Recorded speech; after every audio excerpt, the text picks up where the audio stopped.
Good afternoon, and welcome to Unapologetic Educational Research, addressing anti-Blackness, racism, and white supremacy. Thank you for spending time with us today. This series is a collaborative effort sponsored by the Department of Educational Studies and the Qual Lab, both entities in the College of Education and Human Ecology at The Ohio State University. My name is Lori Patton Davis, and I have the pleasure of serving as chair for the Department of Educational Studies and professor of higher education and student affairs. I'm honored to serve as one of the series co-hosts. The purpose of the series is to engage our alums and general audiences in thinking about and reflecting on what it means to conduct educational research from a standpoint that honors Black lives in the research process, while also disrupting racism and white supremacy. Given this critical and turbulent time, we are committed to pushing the landscape of qualitative research and using it to shift our sociopolitical context toward racial equity and justice. Each speaker within the series is a nationally recognized educational researcher and scholar.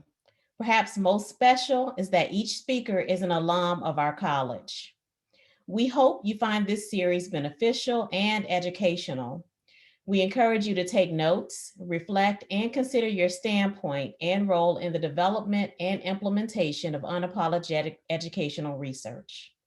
I now will turn things over to my colleague and thought partner, Dr. Penny Pasquay. Thank you, Lori. Let me also share my welcome. We are so glad that you are joining us here today and taking time out of your schedule to give some of this important work your thought. My name is Penny Pasquay, and my chosen pronouns are she, her, and hers. I'm a professor in educational studies. I'm also the director of the college's new Qual Lab, which we launched this summer, where we focus on advancing qualitative inquiry toward equity, diversity, and justice, as well as increasing the capacity of qualitative research within our college and beyond. I'm also an editor of the Review of Higher Education. Let me quickly share the outline, which will be posted in a second. We've already shared the housekeeping slide, but we'll put it in the Q&A for late arrivals. I should also take a second to thank everyone behind the scenes who helped to make this event happen. This includes our doctoral student, Jasmine Marks, our closed captioning team member, the Office of Advancement, the Dean's Office, and the Dean. In a minute, our Dean will introduce the guest speaker. After that, Dr. Mark Gooden will share his important research on examining the racialization of positionality in research endeavors. Then we'll engage in a dialogue between Dr. Mark Gooden, Dr. Lori Patton Davis, and me. Questions from the Q&A will be coordinated by Jasmine Marks, so please feel free to use this throughout the session, and that way she'll monitor and then provide us with questions that you've shared now or as you registered. We also have those questions as well. Finally, we'll take time to wrap up. And now I have the pleasure of introducing you all to the Dean of our College of Education and Human Ecology at The Ohio State University, Dean Don Pope Davis. Thank you, Penny. Thank you for the introduction. Lori, thank you also for you both doing and engaging in this important work. I am delighted to introduce Dr. Mark Anthony Gooden to you today.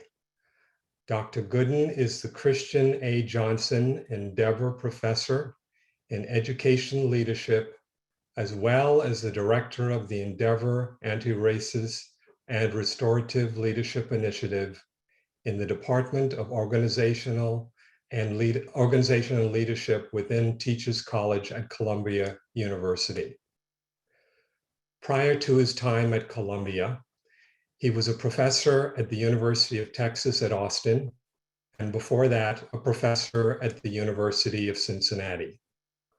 Dr. Gooden earned both his doctorate and master's degree in education, policy, and leadership here in the College of Education and Human Ecology at The Ohio State University. He received his bachelor's degree at Albany State College, an HBCU located in Albany, Georgia. He focuses his scholarship on equity-centered, anti-racist, and culturally responsive school leadership, as well as legal issues related to education. Dr. Gooden is a prolific author on these topics, publishing in leading peer journals such as the AERA Educational Administration Quarterly, Teachers College Record, to name a few. He also currently serves as the associate editor for Urban Education and is an editorial board member of the Journal of Research on Leadership Education. In addition, he has authored many books as well as book chapters and published extensively in the field. All of this work is informed by Dr. Gooden's early career as a mathematics teacher right here in Columbus, in the Columbus City School Districts, first at Southmore Middle School and then at Independence High School. While in the district, he impacted countless number of students and colleagues before joining us here at EHE as a graduate student, where he continued to do the same as a doctoral student. Dr. Gooden, welcome back to the Ohio State University and the College of Education and Human Ecology. We are pleased to have you join us here today. Thank you. All right, Dean Don Pope Davis, thank you so much for that great introduction. So we're gonna get there the slides. Thank you so much. Well, I'm anxious to get started. I just want to do my proper, so to speak. Let me just say, just thank you for the invitation. I also want to say just thank you to the Ohio State University for really just giving me the opportunity to develop into the scholar and leader that I am. I'm so appreciative to a number of folks, and I'd just be remiss if I did not acknowledge some of those folks. So please bear with me as I just really just think of a few folks. I'm very excited about today, but I do want to just first and foremost thank just Cynthia Dillard and Dr. Bob Ransom for their work in bringing together the prof scholars who really, I mean, I think they really poured so much into us to have a vision to increase the number of scholars of color in the professoriate. So I just want to thank them for that work. My advisor, TK Daniel, and also just a number of Black scholars we interacted and engaged with while there, including people like Cynthia Tyson, Tyrone Howard, just when you start naming names, Bev Gordon, yeah, just a number of folks who were there to really support us in our learning and development. And so I'm just really eternally grateful to them. And also Patty Brosnan, who is in mathematics education, who was instrumental in introducing me to Ohio State's in my first master's program. And thank you to just my my fellow, I always say they're our fellow cohort members, although some of us were in policy and leadership and others were in other places. But first and foremost, my brother, Rich Milner, my brother from another, who's always been supportive over the last 20 years of being a professor and having really great conversations. And folks who've stayed in touch, like Joy Gaston Gales, we remain friends and stayed connected. The person I call my little sister in the academy, April Peters Hawkins, who has already done a talk, and of course, the brilliant D.L. Stewart. So those folks and a number of others, I can just go down the list, have really been instrumental in my personal growth and just watching their work and keeping me encouraged along the way. So as I said, I'm very excited. I want to go ahead and get started. I think my time starts after I do introductions, at least I hope it does. But I'm going to do my best to stay within the 15 minutes because I really am looking forward to having a conversation, with you on this. Making sure it's my video, start my video. Okay, make sure that's happening on the video there. All right, I'm just going to jump right into it. So on the topic today of positionality, I wanted to be a little more creative in how I'm thinking about some new ideas. So I'm interested in the conversation and having a discussion about what that looks like as we engage on the work. So positionality for me is a critical understanding of how the role of a scholar's personal identity and present position, be that as a graduate student, an assistant professor, associate professor, whatever you are in the academy, how those two pieces come together, whether they are socially constructed and or internally defined, to factor into the research process, commonly recognized in qualitative research in the social sciences. Positionality considers a variety of epistemologies, that is, ways of knowing or understanding of the world. It calls into question the dominant notions of objectivity in the academy, thus providing resistance to post-positivist constructions of knowledge. Positionality can provide opportunities for the researcher to critically interrogate beliefs, assumptions, motivations, and decisions at multiple stages of the research process. Positionality can assist a scholar in reflecting upon how the topic to investigate was selected and even the ways the research design was created. And I like to think of about positionality as also having an impact on quantitative research as well, certainly in different ways, but I believe it should play a more prominent role, even though that accepted, dispassionate, often racially neutral type of objectivity renders it invisible. So there's an interesting quote that I like that says, there can, of course, be no apolitical scholarship. So regardless of how we engage in our process of scholarship, I believe that applies. Next slide, please. So here is a diagram that I want to just talk a little bit about from an article by Jacobson and Mustafa. And these are fairly new researchers, and what they wanted to do in this process was offer some support about how to engage in positionality in a way that's visual and engaging for people. So they really go through this process of separating this into three pieces. If you look at the red boxes, those are what they call, well, what we recognize as social identities. So they said people should really be open to exploring their social identities. For example, class, race, citizenship, ability, sexual orientation, so on and so forth. The second box, the gray box that moves from the red box, is how these positions impact our life. And they call this the tier 2. And this is where you really start to think a little bit more about your social identity, but then you don't stop there. You think about the important details of how that social identity plays out. So these three pieces, I'm going to give you an example in a couple of slides, but I wanted folks to just think about a visual representation of how folks can start to think about positionality. Obviously, there's the complexity of intersectionality in qualitative research. There's the intersectionality as we think about and engage in research, but I thought it was a great way to get people to just start to think about our social identities and how they not only impact our life, but thereby interact our research endeavors as well. Next slide, please. So for me, personal identity really aligns with what Jacobson and Mustafa have put together in this identity map. Racially, I identify as Black, heterosexual, cisgender, Christian, and able-bodied male. And those present for me ways of being inside and outside in the process of doing research. Culturally, I identify as African-American, which also represents ethnicity for me. And that brings together some cultural markers for me, spirituality being one, intellectual engagement, collective and connectiveness, ways of coming together with groups of people to share oral traditions, humor to get by in engagement around food, and also understanding that you have to be twice as good, at least is what I've been told since I was a child, to survive in this world. You have to be twice as good as your white counterpart. And survival, I've understood, is a form of resistance. But there's protest music, and there's also reading, storytelling, oratorical, and spoken word. All of those to me represent aspects of that oral tradition, which has been really important to pass along stories in a number of African perspectives.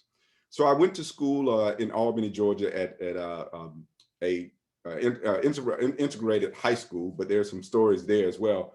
And then I moved from there to a high school, from high school to Albany State, as you heard Dean Pope Davis say, which was a historically Black university, which had an enormous impact on my thinking of who I was and my identity development. From there, I went to Ohio State, moved to Columbus, Ohio, the Ohio State University. But the interesting thing about that is contrasting what the HBCU meant to me and what it poured into me, and then understanding how to navigate in a predominantly white institution was quite a bit to take, and it took a lot of learning, and you'll hear a little bit more about that in a moment.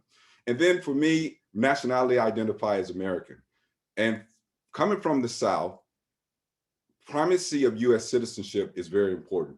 We all know and have reviewed the 14th Amendment and understand that in the South, there was an outright denial of citizenship rights for Black people, including voting rights, right? And so the 14th Amendment plays really large, not only in my thinking, but it had a lot to do with how I how I engaged around research, and it held my interest, for quite a while, and it still continues to do so today. So as you heard, I started out as a teacher, but I had a number of questions about race and culture and how they not only impacted my life, but how they impacted my teaching. And those same questions I brought into the PhD program with me, still being an explorer in this work. Next slide, please.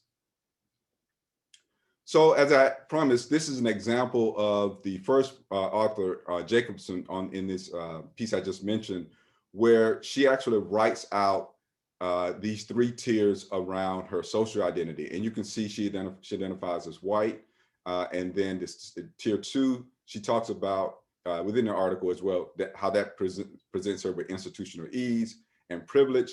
And then she expands the details of that around institutional ease in engaging with the police. And then there's a lack of hassle for her. That's very different from me. If I were filling this out for me as Black, and it wouldn't be institutional ease. It would be written as institutional navigation.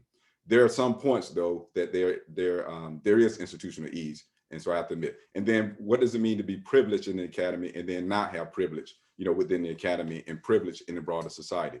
So if you work your way across these different types of identities, and I'm not going to read all of them to you, but I wanted you to just get an understanding of how people could really engage visually with their social identities and then start to think about what that means to me when I engage in the different levels of the research process. Next slide, please. So if you keep those in mind, I wanted to just go in and talk about an example of a paper I did published in 2014. And since it was published in 2014, some of these references are a bit dated, but I thought they were actually still relevant. So I used autoethnography in this study to guide a self-analysis of my professional and social identity as a successful African-American professor.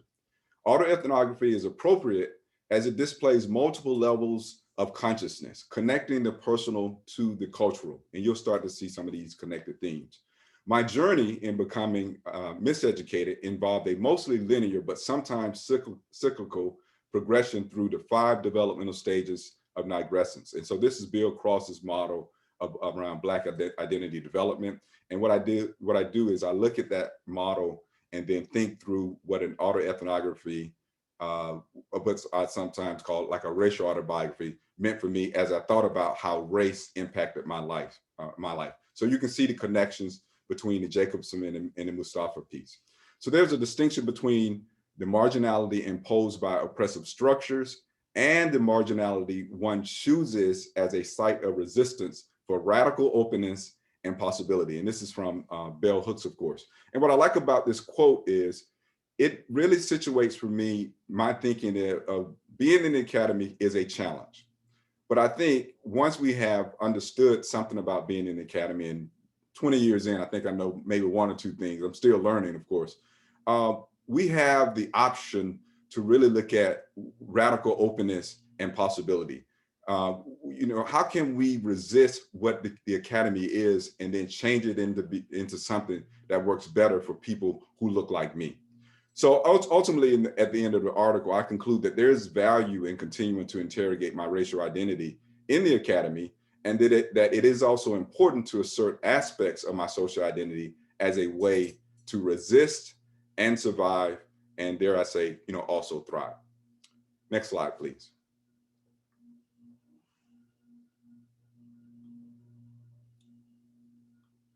Okay, so some insight from the article. Like Ellison's narrator, I now know that I am invisible and hypervisible. As a Black man, I can feel categorized, compartmentalized, invisibilized, and confined in the knowledge creation process. My experiences often are taken for granted, and there's an attempt to norm those experiences. And if to the extent I go along with those, there's less resistance. But if I go against them, they can be questioned if they sound too divergent from white expectations of the academy. And the academy does have expectations of me to have gone through the levels. And in Q&A, I can talk a little bit more about what that means. Or those differences from what white colleagues think as well. I'm not expected to disrupt the academy's flow or question its legitimacy. Constantly, I am urged to blend into the structure and the culture and to integrate with limited complaining so that it comforts others, or at least doesn't make them feel, discomfort. So there's always this idea, this cryptic word about fit. It's like just fit in the changing way that's being defined today. And I think that's a moving target, this whole thing about fit. So as Black folks, we're expected to fit within the supposedly colorblind PWI and make little of race, especially as academic institutions join a host of other woke organizations. Cultural taxation calls on Black males to be scholars and Black folks, period, and to do race-based service work, such as participate on diversity committees, and a number of other things like offer particular perspectives, be that Black person on the grant, or be that Black person that shows up to really support students who we brought in, but we have not prepared to really support in a broader way. If I happen to succeed, it's implied that I should apologize for being good or being street smart. Next slide, please. So I think all of that goes toward the academy having this notion of racialization. And as I said, I'm applying John Powell's definition here to the academy. So I've taken some liberties to redefine it for my purpose here.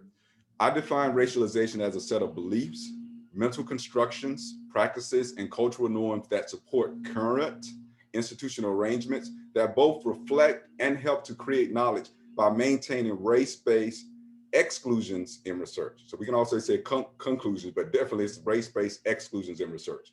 So while positionality can affirm Black scholars' curiosity of what to investigate, racialization maintains the normality of the academy through a distinctive promotion of anti-Blackness. So when you think about a racial hierarchy coupled with this system of racialization, it in turn both together, regulate Black research endeavors to the bottom and invites other scholars to dismiss the legitimacy of this research or even build from it or claim it.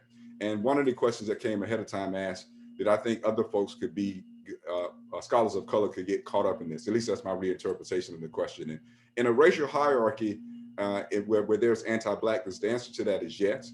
A lot of us, as I said earlier, we reproduce some of these ways of being in the academy. We take them to be normed as neutral or the way it is without pushing back against them. So on one hand, positionality can raise racial and cultural awareness for white researchers. On the other hand, racialization privileges dominant researchers and affirms the current state of affairs. Racialization attempts to exclude, constrain, or control knowledge creation for and about Black people. Black researchers frequently navigate by having to sidestep or minimize the meaning of doing research in a white-dominated world that still seeks to surveil deeper explorations of race or monitor those in a way that's comfortable or in a way that is done within a certain amount of time. So in this sense, racialization as a system is normalized. So I'm going to stop there, and I think that is enough to open up the conversation. So I'm inviting, I think, Dr. Pasquay and Dr. Patton Davis to come back and join me, and we're going to see if I can pass my dissertation again here at The Ohio State University. That was so great. Thank you so much. I am just inspired. I have a ton of questions, but I know I really am more excited about engaging in a dialogue with you and with Lori. So maybe we'll start with the same question that we've asked every presenter in the series. I'm just inspired by your work on researcher positionality, as well as that you were able to start by naming your own identities. Not every scholar who talks about positionalities actually takes that risk and does that in an academic space. So thank you for that. And so as you think about this, what does anti-Blackness, racism, and white supremacy in educational research mean to you? And how do you address these complexities in your own research? Yes, wow, yeah.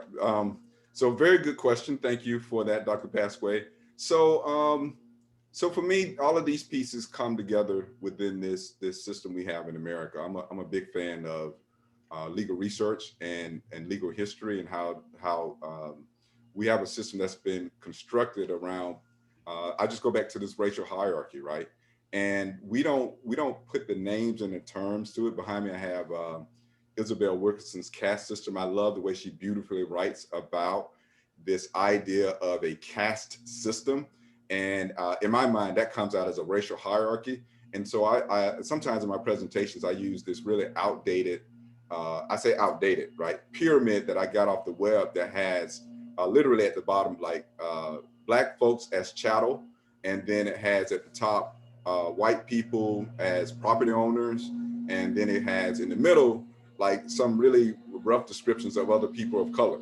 And so it's a crude illustration, but it has application today, right? We'll say, oh, nobody really believes in that, and blacks on the bottom. But you'll find that in a number of ways, we actually do have policies, we have practices that align with anti-Blackness. And so when we hear things, when we do the work we do, there's always a Blackness on the bottom kind of construction. Even when people come to this country, and I've had some of my students tell me this, you know, they're told like, okay, you're going to be better than Black people. And sometimes these are people from different parts of Africa who, you know, who come in and say, well, we thought that Black folks were lazy, and, you know, all of these narratives about they're roguish and they're suspect. And so that sets up the thinking, but it's not just what they're told, it's what people see. It's what we see in terms of the media. So we constantly have a contrast in the anti-Blackness, this construction of whiteness as controlling the knowledge, controlling knowledge construction. We get a lot of scholars who say, you know, you're doing work on Black people. That's too narrow. You can't do a study about Black folks unless you get like some white people in there, because otherwise it's really not legitimate. I mean, who wants to learn about just Black people, right? So those kinds of constructions really set up not only anti-Blacknesses, but they reaffirm white supremacy, right? And they reaffirm all of these other thoughts around colonization and what it means to be in a suspect class. And so if we're thoughtful about it, we can come up in a run of a month or so, all of the ways in the academy that racial hierarchy is emphasized, but never really said, right? Stated, but never really challenged. And I'll just give another example, a real practical example, and I'll be careful about this because this is like with a person of color.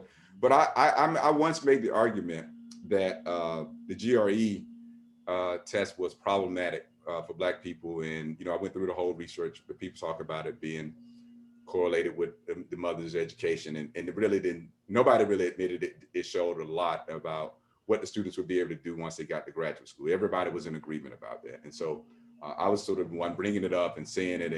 And the counter argument was made, well, in order to compete with the top institutions in the country, we need to really have the GRE score. And I said, oh, okay, well, now this is before everybody started to kind of you got some institutions saying, okay, let's just get rid of it, right? This is before that. Now, here's the thing, what happens to me in terms of positionality and personal position within the academy. The person who is saying that to me is in a position of power to not invite me to like the next meeting. And, you know, we get busy. And I just realized that, man, am I still on that faculty? No, that's people like, I thought we had stopped meeting. But what happened in reality was I have been punished for really pushing against something that was anti-Black. And so within that racial hierarchy, this is okay. We can do this. And so if you're going to push against that, then, you know, we're just going to push you over to the side. You know, and so I think that's just one of those really not crude, one of those really specific examples of some of the crude things that happen within the academy if you start to push back against something and make those kinds of arguments. So I know that's a long question, but it also plays out in other ways around funding and administration. I've had the pleasure, and maybe I should say the blessing and the curse, to serve in some administrative roles to get an understanding of how institutions work. And I think everybody should get this opportunity.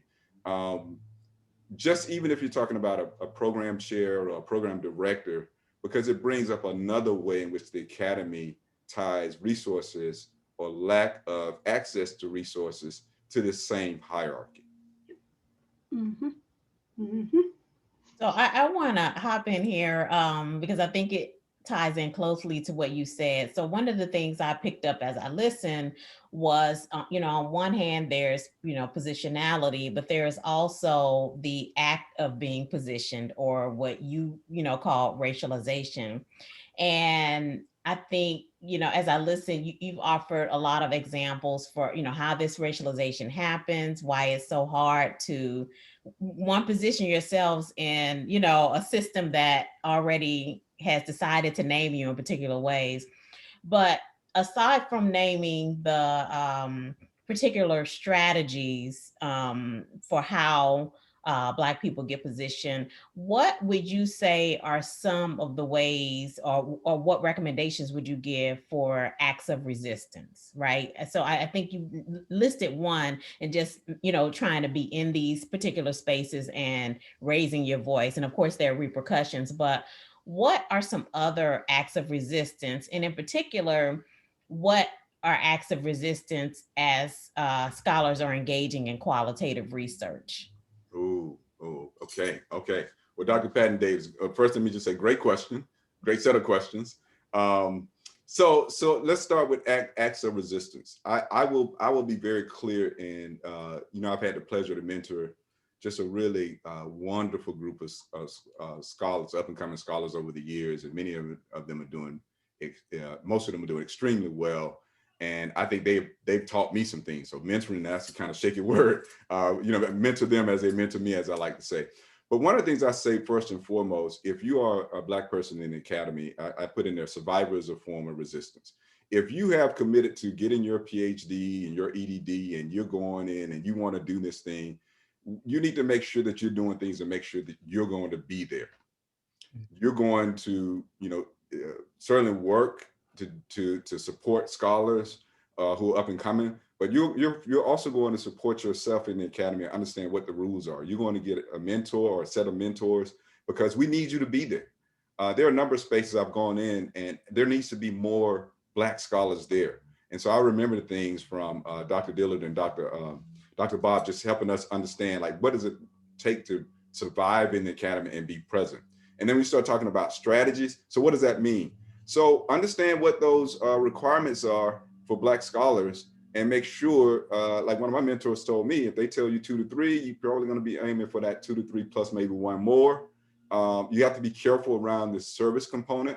I find a lot of us are really committed to being supportive because we've come through spaces and places where people have been supportive of us, but you have to be smart about that. You just have to be serve on those high profile committees, and don't always slip into, you're the person of color and we love you and we want you to do that. You just almost have to be, I just use the word subversive. I used to, one strategy I say to scholars of color, and this was shared to me, I can't remember who presented it to me, set up those meeting times with yourself to do your writing and your research. All of that it may sound self-centered, or it may sound a little bit selfish, but if you were recruited there, you're offering something to that institution, and they need you more than they're going to admit. And I see so many scholars of color get tripped up by folks telling them, no, it's okay to have this, it's okay to have that. Know the kind of institution you're in, talk to people who are there who can be solid mentors. If you have questions about that, talk to mentors outside of that. For instance, I had one scholar tell me one time, where she had done several book chapters. And I said, okay, well, you want to make sure that you do enough referee journal articles, because I hope that this remains a good spot for you. But the academy is tricky for Black folks. They may like you in year 1, and then year 2 and year 3, not so much. But you need to have a ticket out of there. And if they told you to just do book chapters and you get to year 3 and it's time to go, your heart is broken, but at least you published in a sense that you can go somewhere. If you haven't published anything but book chapters, and I'm just saying the rules of the academy, that's going to make it hard for you to move. And I just want folks to be able to, in case things go sour, to move to another institution. I don't know if that's enough. I got more. I can keep talking, but I know there's a second part of that around qualitative research. Keep going. Yeah. Okay. All right. So one thing I should say, while at Ohio State, I was actually I went through a number of the quantitative series. I went to psychology, and I can tell you all stories about that one. I did the Ag Ed series, and then at that time, Policy and Leadership had a research series as well. So I'd done all of those, and one of the things that, I noticed, or as I have worked in teams with folks who are doing qualitative research, is, we get into these spaces where people, I would say, unfairly judge qualitative research. And I think I've been on committees where students come in and they unfairly judge their work, right? They describe it as if it's like it's secondary to folks who decide to take a quantitative approach. So that thing about generalizability. And so I started to talk about giving some pushback. And Dean Pope Davis, he may get mad at me, but I'm going to talk about like when psychologists do their work. You saw in my work, I'm a big fan of psychologists like Bill Cross and a number of others. And I love like that experimental approach. However, when I would teach my Intro to Systems of Human Inquiry class, there's some rules about generalization. And what we don't do is we don't criticize quantitative research when it doesn't adhere to some of those rules, right? So for example, when psychologists are doing their work, they say, all right, we're supposed to randomly sample from the population. But why do we do that? So that we can generalize back to the population, right? But that's expensive. It takes money to do that. So what oftentimes happens, not always, but oftentimes we find that a lot of psychology researchers will randomly sample, or not random, just use some graduate students, right? They'll write the research and say, we'll get some graduate students in here, or we'll get folks, and it'll be a convenient sample. But if you read closely, and this is what my students, I would have them read, I would say, did they randomly select them? And they said, they didn't. And then they do, and then when they get to the end, they'd be like, well, wait a minute, what's the population? Who can they generalize to? And they said, well, to the students, right? But who do they generalize to? Oftentimes editors will let this slip every time. They get to generalize out to the whole world, right? And we just look at it and say, that's good research, right? So I think I've seen a number of articles where that's been constructed. Once again, I'm not generalizing, to use that word again, all of them, but I think what doesn't happen is qualitative researchers coming in and saying, this research is contextual, just like quality. It's not bad. It's just understand what your context is and don't go beyond that. And so as I talk to qualitative researchers, when there's that aim of getting the richness of the context, getting an understanding of what, especially around race, that sometimes the larger studies, large scale studies just don't do as well. That's a richness that we need. Right? The pieces I talked about in terms of oral traditions, we've learned so much from that, because think about it, historically, Black folks, the narratives were not included, right? And when you were included in the research, it was not in a way that you wanted to be included, right? So that's a history that we have to bring up and examine and talk about. And I use, in training leaders, we talk about a number of these quantitatively normed assessments. But it's always like, well, what's the norm reference group? Which group was it? And some of these, a lot of the assessments on leaders, if they admit it, they're like, well, yeah, our group was like all white men. There's no other kind of leadership, but like all white men, and you're going to take this assessment, and it should pretty much it should work with everybody. Which is why I, along with my colleague Muhammad Khalif, and I talk like, no, there needs to be culturally responsive school leadership. There needs to be culturally responsive leadership, because you need to understand some things that have not been represented by your norm group. That's right. I so appreciate what you're saying. I mean, I think I think of it in a couple different ways. So, with generalizability, if you're picking off a group of all white people and then thinking that that's going to generalize to an entire population, that's not the case. I mean, that just is not the case. And so I think there's a call for over sampling, for example. I mean, paying attention to all Black people in studies, and also by Black researchers. As a white scholar, I think it's pretty dangerous for me to start thinking that I don't have the same role that is needed in that situation always. I think paying attention to positionality makes a difference here. I also think, I appreciate your point about generalizability is not necessarily always the goal either. So like with your autoethnographic piece, that is important and not necessarily generalizable. It's offered as qualitative research within context. And so to your point about survival is an act of resistance. And now you're taking it further by speaking up in academic spaces about policy, about research, what research should be done. How do you continue to operate or really ask scholars, early career scholars, graduate students to continue to interrupt those dominant paradigms that they know are not right and to continue to push on that? How much? Yeah. Yeah, I mean, I think it's a great question. You know, I always say we have to be realistic about vulnerability in the academy. I also balance that with there's some privilege to arrive in that space and get in there. But I always say to folks, what I'm sharing with you is not something I wholeheartedly endorse, but I'm really trying to share it with you in a way that you understand. You know, one of my mentors used to say it this way. He said, you know, there's no requirement to like that which has been understood, right? But there's a requirement to understand it.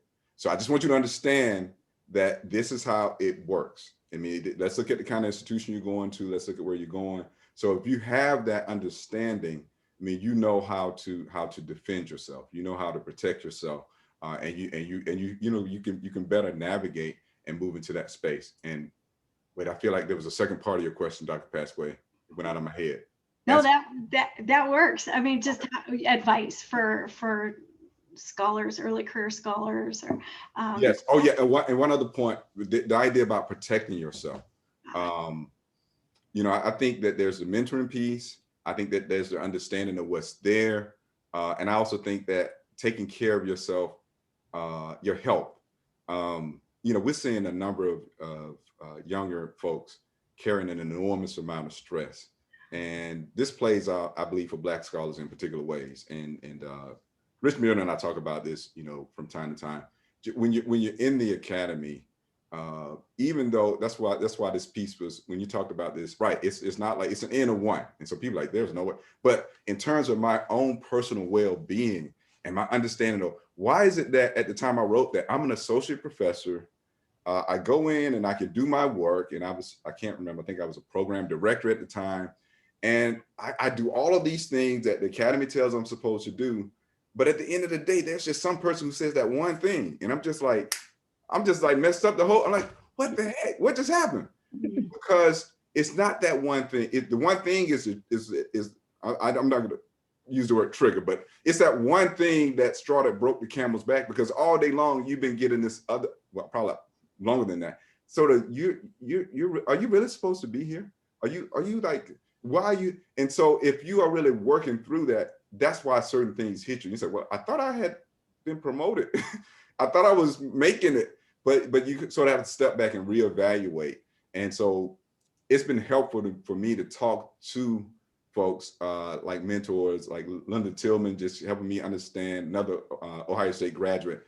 What's happening right here, Linda? And Linda's always like, if nothing, she's always direct, you know, and, you know, she's just like, go right. Oh yeah, that's it, right? But it's that kind of conversation helps me also realize, you know, just simply, I'm not crazy. Am I making up stuff in my head? No, it's that kind of back and forth. So that piece I did helped me just write out, and it was so therapeutic to really come to another understanding of how I could use that. And you want to know something else that's interesting when we talk about having our research that's transformational. I've had so many leaders, you know, I would say an equivalent to doing that autoethnography piece is a racial autobiography. I've had so many leaders that I've had to, you know, definitely walk them through this, who come back and say, man, this was really enlightening. I mean, it was uncomfortable at first, but in terms of thinking about the work I do every day, all the things that I was just not conscious of or doing, and saying that this is correct, especially when it came to, you know, children, or making some assumptions, not questioning my motivations, those kinds of things, I believe, really enrich my work, right, out of this qualitative piece. And so I've written a piece with Anna O'Doherty on it, and I'm doing more work on it. But it was that kind of thing that the field really said, this is really speaking to us and how we are changing our practice. And you see my book, 5 Practices for Equity Focused School Leadership. We actually go into a space where people can really go into explore multiple aspects of their identity.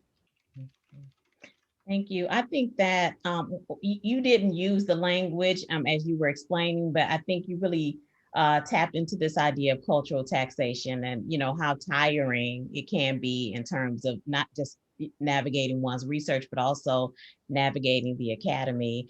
So I'll ask one last question as we go into the larger Q&A. You talked in your presentation about radical openness and possibility.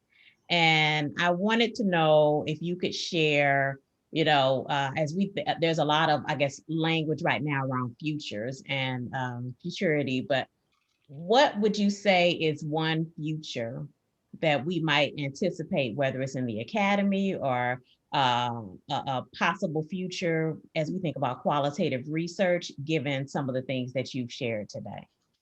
Yeah, and I would say, you know, definitely, you know, one of those possibilities is thinking differently about how we support you know, scholars of color in the academy.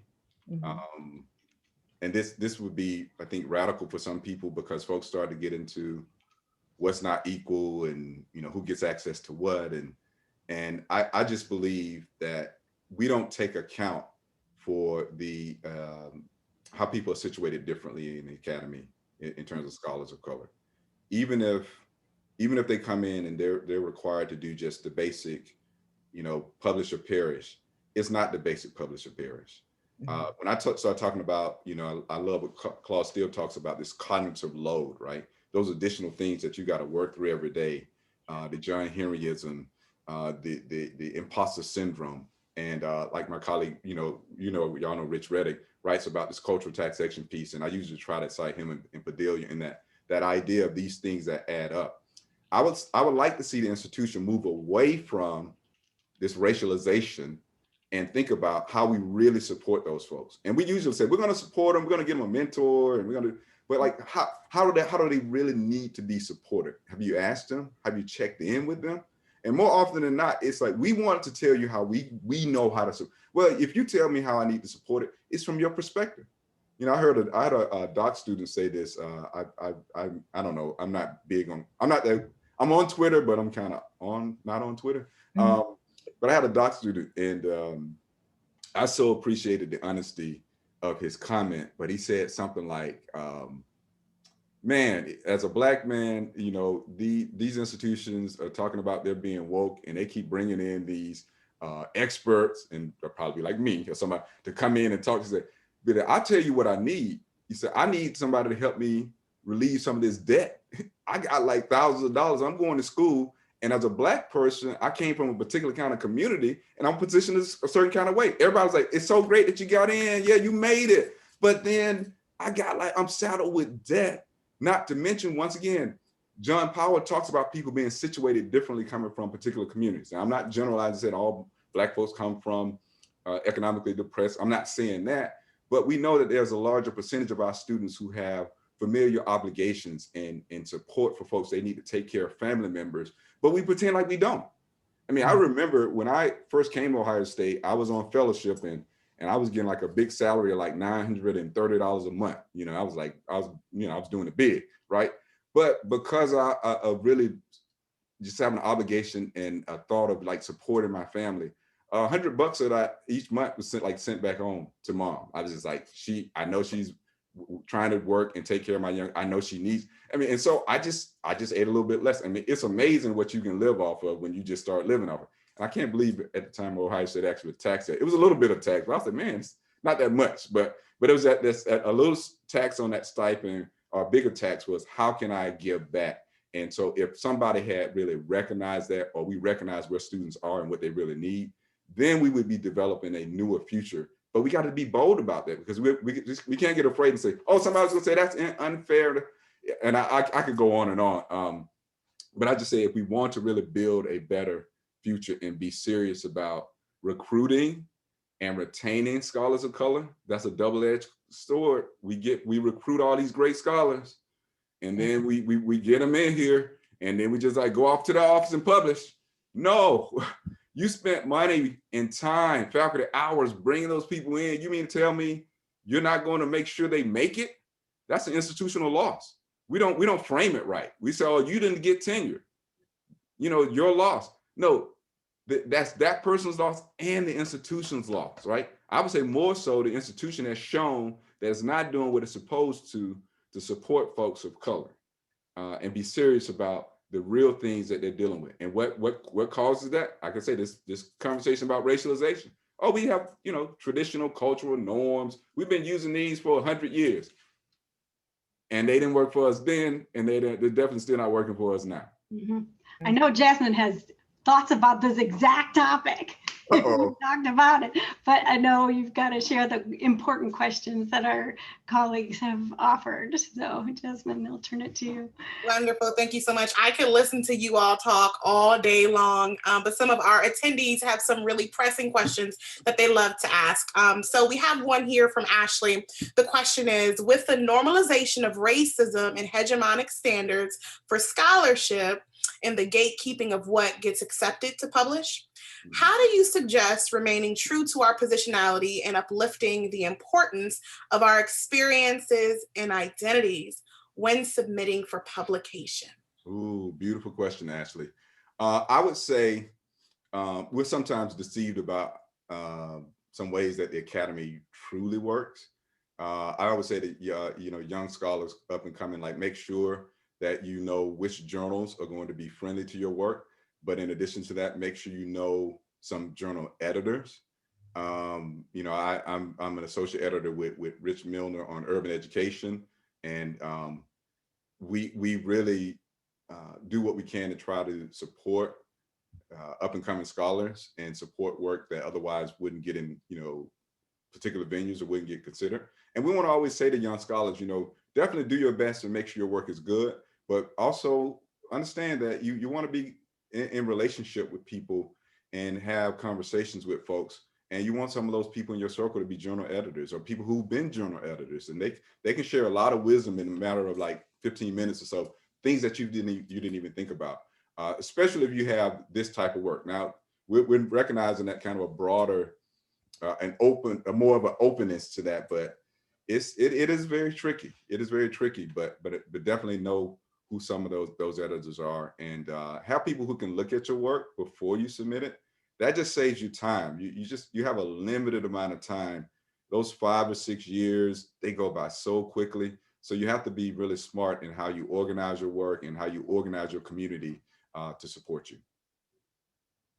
Thank you so much for that. I really appreciate that response there. We have another question that I think will be really great as well too, from Tamika Ferguson. With respect to doing research with colleagues who may not share our racial or ethnic identity, how do we account for and or consider the potential impact of shared or oppositional positionality in qualitative research that centers the experiences of marginalized populations? How do you consider the how do we account for and or consider the potential impact of shared or oppositional positionality in qual research that centers the experiences of marginalized populations? And what I interpret this as, you know, if I'm writing an article or doing research with maybe a white colleague, what does that look like? You know, I have a certain positionality, you know, for studying Black people. Yeah. My white colleague does not, right? How do you deal with, I don't know, the tension of that when the populations, you know, are people of color? Right. Thank you, Dr. Patton Davis, for that clarification. So I think this is definitely a difficult thing. I'm at a point now where I can offer a little more support to colleagues, and I do talk to a number of my who certainly I have friends who are white men who are full professors, and we can have some really rich conversations about this. I think you can have those at a particular level, but you have to be mindful of, if that doesn't work, how much time do I want to put into this? I'll just be frank. I'm finding myself oftentimes in a role of trying to, I don't want to say educate colleagues, but to be reflective for them as they think through some things. And I'm okay with that. But in time, that's a little bit of less of a risk for me.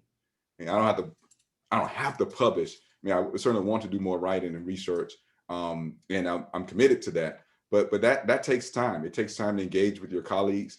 It takes time to engage with colleagues who make errors, and sometimes full professors are called on to talk to other colleagues. So I don't want to get off and make it autobiographical about me. I would just say to that person, work to some extent to see how it goes, and if it feels right and represents who you are, go with it.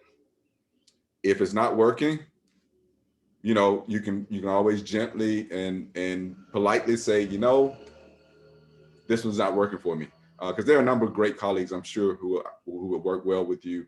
I'm finding a number of white scholars want to be more open to doing this right. The way the climate has been last year, nobody wants to be that person, right? You know, I don't know if there's such a thing as an academic Karen, but you know, you don't want to be that person. So more folks are coming to the space and asking questions about that. I'm also finding there's additional pressure on a lot of scholars because I think Dr. Patton Davis referred to this like last time. There are some institutions down who actually have any RFPs, like we want to bring on scholars who are assistant profs or who have particular kinds of lived experiences. And you haven't seen that before, right? So a lot of scholars of color are being pulled on multiple projects. And so we got to be careful about that as well, especially for assistant profs. You just have to be really mindful about how your time is spent. Wonderful. Thank you so much for that. So in line with that question, we have some folks who are asking specifically, how can I, as a white person, use my white privilege to contribute to the resistance of racialization in the academy? Like specifically, what are some ways we can put our awareness into action? Ooh, thank you, Jasmine. That's a good one. So what I would say, and what I've said to white colleagues is, I think you definitely have to do your work. You got to do your reading. It's a number of really great Black scholars who, I mean, I just can't get enough of it. You got to be reading some of those folks. And you read within the literature, but read outside. I'm just, you know, but you have to do your work. I mean, so many scholars, I think, I've come, I shouldn't say so many. I've run into a number of white scholars who ask that question. And then we talk about it from a scholarly perspective, right? And then they're like, they haven't really read as much. And I said, well, you got to do that, right? The other thing you got to do is, you know how this works. You should be, if you haven't read enough to cite Black scholars, it doesn't mean they don't exist. It means they're outside your consciousness because you haven't read, right? So you got to do your reading. And then you also have to use what you know about the academy to promote folks in the academy in the ways in which I found, you know, a number of white colleagues do that. I told you I've served in administrative pieces, but there are meetings when we are talking about topics at the full professor level. And more than a few times, I've had a couple of colleagues, we've been in kind of these crazy meetings, and I brought up something, and it was almost like I was bringing up something like new, and it was around race and culture. And I had a colleague send me an email later or talk to me outside. That was great that you brought that up. And I just like, that would have been great if you had said it when we were in the circle, right? In the room. And I just say, you know, I understand that there may be some concerns or some anxiety on your part, but understand that I have to live with that, you know, so let's try to do that next time. And there are folks who next time have brought that up. And so, but we have to call that out. I'm at a level where I can do that. But I think that that's something that folks have to do and also make sure, you know, they're protecting themselves in that whole process as well. Thank you so much for that, Dr. Gooden. I think that had to have been our last question. Folks did ask though, Penny, will the resources or the PowerPoint slides be shared? Yes, absolutely. We're going to have the resources on the Qual Lab website, which will be on the last PowerPoint slide, and also make sure that any resources mentioned, Bakari Lumumba, one of the GRAs, is going to put together a list of all the references mentioned, have Dr. Gooden check it out, and then post that as well. Lori? Whatever is on Qual will be, on Qual Lab will be on the Ed Studies website as well. So here are, if for those of you who are interested in learning more about Dr. Gooden's work, these are just a few of his many publications. Please do check them out. Penny? Yes, also, we want to thank you, Dr. Gooden, for your time and energy. We've appreciated this so much. We'll be sending you a nice thank you gift from the Office of Advancement, but also wanted to mention to everyone that you'll have a survey that you'll see that we just appreciate incorporating your feedback as we move forward. And our final speaker of the series is Dr. Malik Henfield, who we're excited to host. And again, I mentioned, here's the website, all the videos will be here. So thank you, Dr. Gooden. Thank you to everybody for attending. And we hope that this is an ongoing conversation and you'll continue to really push on some of the things that Dr. Gooden mentioned here in order to really change and interrupt the existing academy as it stands, because we need you. So thank you so much. Thank you.